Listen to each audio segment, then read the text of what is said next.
મુખ્યમંત્રી ભૂપેન્દ્ર પટેલની અધ્યક્ષતામાં ગાંધીનગરના આઈઆઈપીએચ ખાતે હેલ્થ ડિપ્લોમસી અંગે સંવાદનો પ્રારંભ કરવામાં આવ્યો હતો, જેમાં મુખ્યમંત્રી ભૂપેન્દ્ર પટેલે જણાવ્યું હતું કે ભારતે કોરોના કાળમાં પ્રધાનમંત્રી નરેન્દ્ર મોદીના નેતૃત્વમાં સૌથી વધુ દેશોને વેક્સિન અને મેડિસિન પહોંચાડીને વિશ્વમંત્રીની ભાવના વધુ પ્રબળ બનાવી છે। સાથે જ ગુજરાત આજે મેડિકલ ટુરિઝમના હબ તરીકે પણ વિકસી રહ્યું છે।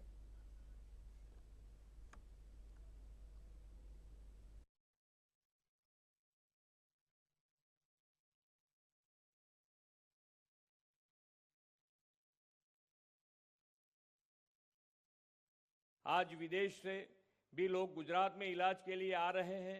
गुजरात के यूएन मेहता कार्डियक इंस्टीट्यूट में तो अब तक एशिया और अफ्रीका से 1000 से अधिक मरीज हृदय संबंधी उपचार ले चुके हैं।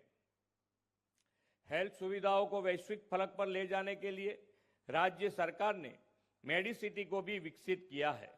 यह मेडिसिटी राज्य में सभी स्वास्थ्य देखभाल जरूरियात के लिए एक स्थान पर समाधान है।